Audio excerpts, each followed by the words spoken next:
አላውቅም እንጂ በጣም ከባድ ስራ ነው እንዴ? እስካሁን ድረስ አንድ ሰዓት ድረስ ወጥተህ አልጨረስክም? አንጃኒ ከበደኝ ማጠብ አልቻልኩም። በቃ ይሄን ተጠብናይቺ ከዚህ በኋላ አንተ ብቻ ነው የምታጠበው እንዳለ ማለት ነው። ዞር በለና ራሴ ይጠው አንቺ ጭራሽ ታሸፍብኛለሽ። ረፊ አንቺ አንተ እንዳትነጭኝ በእናትህ ይኸውልህ ትምህርት ቤት እየረፈደብኝ ነው። እንዴ እናፈረ ዛሬ እኮ ሙሉ ሰውነትሽ ውሃ ውስጥ አናግሽ ትመርባሽ። አይደለሁም ድጋሜ ለመደኝ ድጋሜ አለች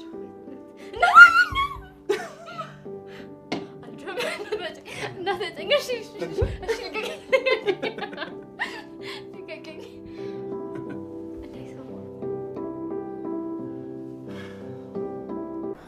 በይሳስ ምን እየተሰማ እንደሆነ ካንተ ውጭ ማንም አያውቅም። በገዛ እጄ ነው አባቴ እንዲታመም ያደረኩት። አንቺን እንዲቆጣሽ ብዬ ምግቡ ላይ ቅመም ያደረኩት እኔ ራሴ ነው። በገዛ እጄ ነው አባቴን የጎዳሁት እኮ። አየህ አባትህን በጣም ነው የምታከብራቸው እንጂ ባይሆን ኖሮ እኔም በአንዴ ነበር የምታባረረኝ። ደግሞ አክብሮት ከፍቅርም በላይ ነው። ደግሞ ፈጣሪ ያለ እሺ ጋሼ ምንም አይሆን። አንቺ ግን ባረኩት ነገር አልተቀየምሽኝም? አይ ችግር የለም ባጥረን እንዘላለን እንገባለን። እውነት እንደዛ ብናደርግ እሺ የሚሉን ይመስላል? ወደው ቀላል እሺና ነይ እሺ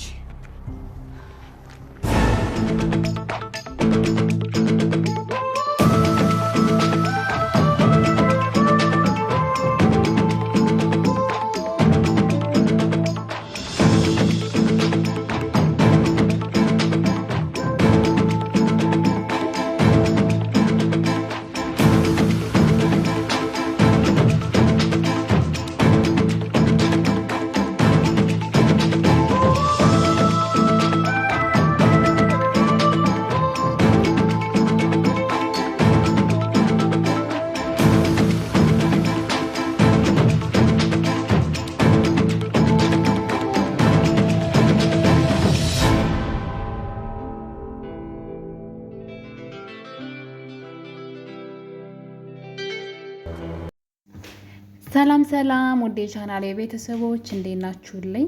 እንኳን ወደ ሰብለ ዩቲዩብ በሰላም መጣችሁ።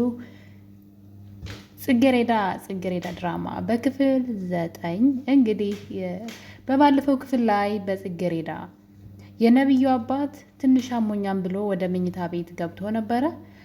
ጽጌረዳም ደግሞ ቤት ውስጥ ያለውን ስራ ጨርሳ ወደ ትምህርት ቤቷ ተጉዛ ነበር እና እንግዲህ በዚህ መሀል ነበረ ጽጌረዳ ቤት ውስጥ ነብዩ ሆን ብሎ መታወቂያዋን ሰርቆ ፈተናው እንዳትፈተን ከፌቨን ጋራ ያቀዱትን እቅድ እንግዲህ ሲያደርግ አይተናል። በዛ የተነሳ እንግዲህ ጽጌረዳ ወደ ትምህርት ቤት ገስግሳ ወደ ፈተናዋ ስትሄድ መግቢያ የመታወቂያ አልነበራትም። በዛ የተነሳ እንግዲህ ዘበኛው አትገቢም ብሎ በሩላው ላይ ይዘጋባታል። ነገር ግን ከዛ ቀደም ብላ እንግዲህ ጽጌረዳ ነብዩ ጋር ስልክ ደውላ ነበረ። ቅድም ጋሼ ትንሽ አመም አድርጓቸዋልና ግባና መኝታ ቤት ያያቸው፣ የሚፈልጉት ነገር ካለም ስጣቸው፣ አስፈላጊ ከሆነ ነገር እኔ እመጣለሁ፣ ግን ቤት ከዋንክ እባክህ ትለዋለች። ለእሱ አባት ነው እንግዲህ ጽጌረዳ እንደዚህ የምትሆነውና እና እንግዲህ በመጨረሻም እሱ ደግሞ እሷ ለእሱ አባት ስታስብ እሱ ግን የእሷን ፈተና ለማበላሸት አይዲያዋን በመውሰድ ተንኮል ይሰራል ማለት ነው። እንግዲህ እዚህ ጋር ምን ያክል ክፋታችን ራሳችን እንደሚጎዳ ነብዩን ማየት ይቻላል። በዛ ላይ ደግሞ ታጋሾች ስንሆን ነገሮችን በትዕግስት ካለፍን ደግሞ ልክ እንደ ጽጌረዳ መልካም ነገር እንደሚገጥመን በዚህ በክፍል 9 ማየት እንችላለን። ጽጌረዳ አትገቢም ስትባል የክፍል ጓደኛዋ ግን የሆነ ነገር ማድረግ አለብን፣ ልጅቷ ብቻዋን መንገድ ላይ እያወራች ነበር፣ ነገሮች ተደረበውባታል፣ እናቷ ፍቅረኛ ይዘሽ ጭራሽ ትባልጊያለሽ ወይ? ፍቅረኛሽ ስልክሽን አንስቶ እንደዚህ እሷ ሻወር ቤት ናት በማለት አውርቱኛል፣ አንቺ ትምህርት ቤት ሄደሽ ትንዘላዘያለሽ፣ ብቻ ብዙ ነገር። እናትየዋም ቤት ውስጥ የሚነግሯትን ነገር እየሰማች ልጇን መጠራጠርና በመጥፎ ዓይን ማየት ጀምራ ነበርና በእርግጥ እናትየዋ ለልጇ በማሰብ ነው። በሷም አይፈረድም። ነብዩ ሆን ብሎ ስልኳን አንስቶ ነው እንግዲህ እናቷ ስትደውልላት ፍቅረኛዋ ነኝ ሻወር ቤት ናት በማለት ከእናቷ ጋር ለማጣላት ብዙ ርቀት የሄደው በፌቨን ትዕዛዝ መሰረት ነውና ፌቨን ደግሞ ለእናትየዋ ልጅቷ ከወንድ ጋር እንደምትባልግ ፍቅረኛ እንዳላት ወዘተ ብቻ ብዙ ነገር ጽጌረዳ እናት ነግራት ስለነበር እናትየዋ ነገሮች ተደራርበውባት ልጇን ማመን አልፈለገችም እና ጽጌረዳ ታዲያ ይሄ ነገር በቤት ውስጥ እያለባት ይሄ ጫና እያለባት በዛ ላይ ሰው ቤት እየሰራች እናቷን ለማገዝ በድብቅ ከዛ ደግሞ የፈተና ቀን አይዲዋ ሲጠፋ ምን ያክል ፈተና እንደሆነ አስቡት። እና ጽጌረዳ በነገሩ ደንግጣ ብቻዋን እያወራች ነበር መንገድ ላይ። የክፍል ጓደኛዋ ታዲያ ነይና የሆነ መላ እንፈልጋለን ብሎ ወደ ትምህርት ቤት ይዟት ይሄዳል። ከዛ እንግዲህ በግንቡ ላይ እሱን መሰላል ተጠቅማ ተንጠላጥላ እንድትገባ ነው ያደረጋት። እሱ መጀመሪያ ገብቶ እንግዲህ በውስጥ በኩል ተቀብሏት ጽጌረዳ ወደ ክላሷ ገብታለች ለፈተናዋ ማለት ነው። ታዲያ እንግዲህ አንዳንድ መጥፎ ሰዎች በዙሪያችሁ ሲኖሩ ደግሞ አንዳንድ መልካም ሰዎች ስለሚኖሩ የነሱ መልካምነት እናንተን ያግዛቸዋል። ብቻ ትዕግስተኛ ሁኑ። በመጨረሻም እንግዲህ ፈተናውን ተፈትነው እየወጡ እያለ ነብዩ ቤት ውስጥ አባቱን ለማየት ወደ መኝታ ቤቱ ይገባል። የነብዩ አባት ራሳቸውን ስተው ወድቀው ነበረ። እንግዲህ በክፍል 8 ላይ ነብዩ ቤት ውስጥ ጽጌረዳ እያለ ይጣራ ነበር። ትምህርት ቤት እንደሄደች እኮ ያውቃል፣ ሰራተኛዋ ማለት ነው። ነገር ግን በችግር ጊዜ ምን ያክል እሷን ስሟ እንደጠራ፣ እሱ ግን የእሷን ሕይወት ለማበላሸት ያላደረገው ነገር የለም። በመጨረሻም እንግዲህ ስልክ በመደወል ከፈተና በኋላ አባቱ እንደታመመና ሆስፒታል እንደሄደ ይነግራቸዋል። ጽጌረዳም እንግዲህ ወደ ሆስፒታል ሄዳ ከነብዩ ጋር እዛው አብራው ነው ያደረችው ሆስፒታል። ለእናቷ ቴክስት ነው ያደረገችላት አድራለሁ አልመጣም ብላ። በዚህ የተነሳ እንግዲህ ቤት ውስጥ ያለው ነገር በጣም ችግር ተፈጥሮ ነበረ። የፌቨን እናት ለአንድ ሽማግሌ ልጅቷን እንድትድራት እያሳመነቻት ነበረ። እንግዲህ ያ ሰውዬ በእርግጥ የነብዩ አባት ነው። በእርግጠኝነት ለራሳቸው ፈልገዋት ሳይሆን ለልጃቸው ለነብዩ ስለፈልጓት ነው። ጽጌረዳ በጣም ተፈላጊ ጎበዝ ተማሪ፣ በጣም ንቁ ሴት፣ ጠንካራና አስተዋይ ልጅ ናት። ታዲያ ይህን ነገሯን የነብዩ አባት ሳይወዱላት አይቀሩም። ለዛም ነበር እንግዲህ ቤታቸው ሰራተኛ ሆና ስትሰራ ሁሌ ታስደስታቸዋለች። ምግብ የማይበሉትን ምግብ በጥንቃቄ በመስራት ሰውየው ታማሚ ስለሆኑ እንደ አባት ነው የምትንከባከባቸው። እንደ ሰራተኛ ሆና ሳይሆን እንደ ልጅ ነው። ለዛም የነብዩ አባት ሲበዛ ይወዷታል ጽጌረዳን። ለዛ እንግዲህ አንድ ቀን ከቤት ከስራ ቆይታ ስትወጣ ተከትለዋት ቤቷን ሰፈሯን አይተው ነበረ። በዛን ሰዓት የፌቨን እናት ውጭ ላይ ቁማ ስለነበር ይጠራትና ይቺ ልጅ የማናት ልጅ የት ነው የምትኖረው ይላታል። የፌቨን እናትም የሰራተኛ ልጅ ናት ትላለች። እናም በጣም ውድጃት ነበረ ምናምን ብሎ እንግዲህ ሰውየው ልክ ለራሱ አስመስሎ ነው ያወራው።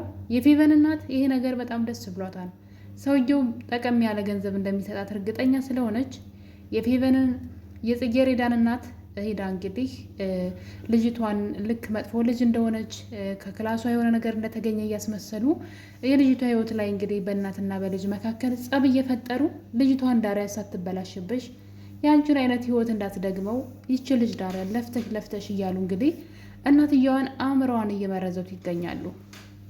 ታዲያ እንግዲህ ፌቨን ይህን ነገር የጽጌረዳ እናት እንድታስብ ያደረገቻት እሷ ናት። ጓደኛ እንዳላት ብቻ ብዙ ነገር ያወራችው ፌቨን ናት። ለማጣላት ስለፈለገች ነበረ። ነገር ግን እሷ ለማጣላት የለኮሰችው እሳት ነብዩንና ጽጌረዳን ሳያዋድዳቸው አይቀርም። እንግዲህ በነብዩ ለመወደድ ብላ ፌቨን የሰራችው ግፉላ አሁን ላይ ነብዩን ሊያሳጣት የደረሰ ይመስለኛል። መጀመሪያም አልፈልጋትም ነበረ። እናም በመጨረሻም እንግዲህ ጽጌረዳ ሆስፒታል ነበር ያደረችው። የነብዩ አባት ታመው ስለነበረ ቤታቸው አስገብታ ተንከባክባ ምግብ ሰርታ ትምህርት ቤት ሂዳ ስትመለስ ወደ ቤቷ ትሄዳለች። እናቷ ደግሞ ማታ ላይ እንግዲህ ጭራሽ ውጭ ያደረች እች ጎረምሳ ሰው አታደርግሽም፣ ስለዚህ ቶሎ ብለሽ ዳሪያት ትላታለች የፌቨን እናት ማለት ነው። የጽጌረዳ እናትም ያለ አግባት ያለውን ሽማግሌ ቶሎ አገናኘኝ፣ ዛሬውኑ ነው ምድራት በማለት ጭራሽ ዛሬውኑ ካላገኘ ነው ከእሷ ገማ ከዚህ በላይ አልቀጥልም፣ መዋረድ አልፈልግም በማለት የጽጌረዳ እናት እንግዲህ ለጽጌረዳ ትልቅ ችግር እየፈጠረች ትገኛለች። በእርግጥ ልጇን የጠቀመች መስሏን ነው። ነገር ግን ጽጌረዳን የሚጠሏት ሰዎች ናቸው ስለ ጽጌረዳ መጥፎ ነገር የነገሯት እና ይህን ነገር እንዴት ማሰብ እንዳልቻለች አላውቅም። እዚህ ቀደም እንግዲህ ፌቨን ጽጌረዳን በጣም እንደምታሰቃያት ሰረቀች እያለች ጫማዋን ትሰጣትና ከዛ ለምን ጫማ ያደረግሽ እያለች በሰው ፊት ስታዋርዳት፣ በእናቷ ፊት ስታዋርዳት ሆን ብላ እንደምትጠላት እናትና ልጅ እንደሚጠሏት እያወቀች እናትየዋ አሁንም የፌቨንን ተንኮል እንግዲህ እናትየዋ ተቀብላ ጽጌሬዳን ለአንድ ሰው ለመዳር እያሰበች ነው። ነገሩ ግን እንደዛ በፍጹም አይመስለኝም። ሰውየው ለልጅ ነው አላሉም። ዝም ብለው ልጅቷ እንደወደዷትና እንደሚፈልጓት ለትዳር ነው የተናገሩት። ታዲያ ይህን ነገር እንግዲህ የፌቨን እናት ለራሳቸው የፈለጓት ስለመሰላት ነው። እና እንግዲህ ነገሩ በዚህ እያለ ነበረ ጽጌሬዳ እዛ አድራ ስትመለስ እነ ነብዩ ቤት ሂዳ ነበረ። ምግብ እየሰራች እያለ ነብዩ ከእሷ ጋር ፒስ ፈጥሯል። እንግዲህ እሷን ፈተናዋ እንዲበላሽ ከትምህርት ቤት እንድትባረር ከእናቷ ጋር እንድትጣላ ብቻ ብዙ ነገሮችን ለማበላሽ ሲሞክር የነበረው ልጅ ከፌቨን ጋር ሆኖ አሁን ላይ ለእሷ ምን ልበላችሁ እንግዲህ እቃ እስከ ማጠብ ድረስ አትንኩኝ ባይ አይነት በጣም ሲበዛ በገንዘብ አምላኪ ሰው ታውቃላችሁ። ልክ እንደዛ አይነት ሰው ነው እንግዲህ በገንዘቡ የሚመጻደቅ የድሃ ልጅ እያለ የሚሰድባትን ልጅ እቃ ሲያጥብላትና እንግዲህ ፍቅር ሲጫወቱ እያየናቸው ነው። እናም ነብዩ እንግዲህ በጽጌሬዳ መልካምነት ልቡ ተነክቷል ወይም ደግሞ ተቀይሯል ማለት ነው። ከዚህ በኋላ ጽጌሬዳን አይደለም ክፉ ነገር ማድረግ ጽጌሬዳን ቀና ብሎ የማየት ኃይል ራሱ የለውም። በፍቅሯ በመልካምነቷ የተሸነፈ ይመስለኛል። ይህ ነገር እንግዲህ የነብዩ አባት ደግሞ በጣም ደስ እያላቸው ነው። የሁለቱ መቀራረብ የሰራተኛዋ የጽጌሬዳና የነብዩ መቀራረብ በጣም ደስ እያላቸው ነው።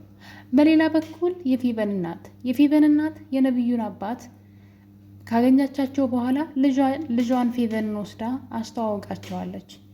እንግዲህ ጽጌሬዳን እርስዎ ካገቡ ለእኔ ልጅ ደግሞ ከነብዩ ጋራ ለምን አናጋባቸውም? ዘመድ አንሆንም?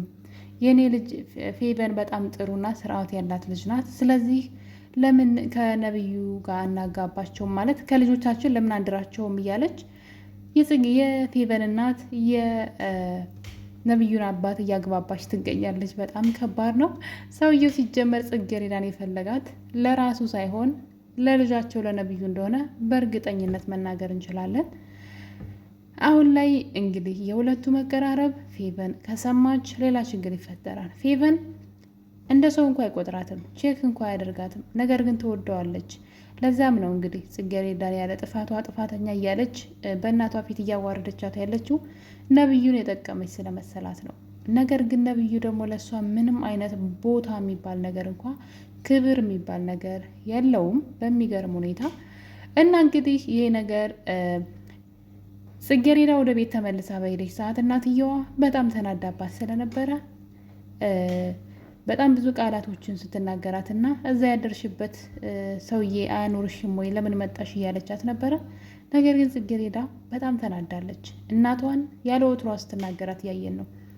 ሰው የሚልሽን ቆሻሻ ሀሳቦች ወደ አእምሮች እያስገባሽ መሆኑ የማልፈልገውን ነገር በግድ እንደሆነ አትገፋፊኝ። እኔ ያደርኩት ሆስፒታል ነው። የጓደኛ አባት ታሞ እዛ ነበርኩ ስትል ጭራሽ ከወንድ ጋር ነበርሽ ወይ በማለት ደግሞ ሌላ ችግር እናቷ ስትፈጥር እያየን ነው። ጽጌሬዳ እናቷን አንድ ነገር አስጠንቅቃታለች። የምትይውን ነገር ሁሉ እኔ አላደረግኩኝም፣ ነገር ግን እንደዚህ እንዳደርግ በጣም እየገፋፋሽ ነው። ስለዚህ ታይ፣ አንቺ ያልተረዳሽኝ እኔን ማን ይረዳኛል? ሁሉም ሰው እኔን እንደሚጠላኝ እያወቅሽ እዚህ ቤት እንዴት ነው የእነሱን ሀሳብ ተቀብለሽ እኔ እንዲህ የምትናገርኝ? እያለች ጽጌሬዳ እናቷን ከዚህ በኋላ የማይሆን ስም እንዳትሰጣት አስጠንቅቃታለች። እናትየዋም ደግሞ ሰውየውን በፍጥነት አግኝቼ ማውራት ፈልጋለሁ እና ልድራት ፈልጋለሁ እያለች ነው። ይሄ ነገር ሆነ ማለት እንግዲህ የጽጌሬዳ የትምህርቷ የህልሟ ሁሉ ነገር ሊበላሽ ይችላል ማለት ነው። ምክንያቱም እንደ ፌቨን እናት ሀሳብ ነው። በእርግጥ እንደ ነብዩ አባት ግን እንደዛ አይሆንም። የነብዩ አባት በጣም ይወዷታል፣ ያከብሯታል። ትልቅ ደረጃ እንድትደርስና ለልጃቸው ደግሞ የምትመጠን ሴት እንደሆነች ስለሚያውቁ ነው የፈለጓትና እና እንግዲህ የጽጌሬዳ ስቃይ አሁን ላይ እንግዲህ እያበቃ ያለ ይመስለኛል። ሌላ ችግር ካልተፈጠረ ትልቁ ችግሯ እንግዲህ ነብዩ ነበረ። በእርግጥ ቤት ውስጥም ፌቨን ሰላም አትሰጣትም። በባለፈው ክፍል ላይ ካያችሁ አሳይመንቷን ሰርቃ በሌላ በመቀየር ራሷ ሰርታ እንዳስቀመጠችው አድርጋ ጠቅላ ታስቀምጣለች። ጽጌሬዳ አሳይመንቷን ቀድማ ሰርታ ጠቅላ አስቀምጠው ነበረ። ታዲያ ሀገር ሰላም ብላ እንግዲህ ያንን የጠቀለለችውን አሳይመንት ከፍታ ድጋሚ ሳታየው ቀጥታ ወስዳ ለመምህሯ ትሰጣለች። እና እንግዲህ ታርሞ ሲመጣ ነበር ውጤቱን ያየችው። የእሷ ያልሆነ ፈተና ሰጥታ ፈተናዋ 0 ውጤቷ ቀንሶ ከትምህርት ቤት እስከ ማስጫር የሚደርስ ውጤት ነበር የሆነባት። ይህ ሁሉ ነገር የሆነው ታዲያ ፌቨን ውጤቱን ቀይራ ለነብዩ ስለሰጠችው ነው። ነብዩ የእሷን ውጤት ወስዶ ለራሱ ውጤት ለማግኘትና ከዛ ደግሞ እንግዲህ ይህን ውጤቷን ደግሞ በፈተና የአሳይመንቱ ውጤት የተበላሸውን በፈተና እንዳታስተካክለው ብለው ፈተና እንዳትፈተን አይዲዋን ሰርቀው ትምህርት ቤት እንዳትገባ ሲያደርጓት ነበረ። እና ውድ ቤተሰቦች ጽጌረዳ በጣም በብዙ ነገር እየተፈተነች ያለች ጠንካራ እንቁ ትንሽዬ ልጅ ናት። እንግዲህ ይህን ሁሉ ፈተና አልፋ በእርግጠኝነት ትምህርቷን በጣም ጎበዝ ስማርት ናት ጨርሳ እናቷን ከሰው ቤት ሰራተኝነት እንደምታወጣ አልጠራጠርም። ፈተናዎች ቢበዙም ግን ለመጠንከር እንደሆነ በተለይ ደግሞ ትዕግስተኛ ከሆናችሁ ልክ እንደ ጽጌረዳ ምንድን ነው መጨረሻው ጣፋጭ ነው የሚሆነውና ውድ ቤተሰቦች የጽጌረዳ ድራማ የክፍል 9 እንግዲህ ትረካ ይህን ይመስል ነበረ። እንደወደዳችሁ ተስፋ አደርጋለሁ። በሌላ በአዲስ ቪዲዮ እስከምንገናኝ ድረስ በክፍል 10 ሰብስክራይብ እያደረጋችሁ ቆዩ። ሁላችሁንም ወዳችኋለሁ። መልካም ጊዜ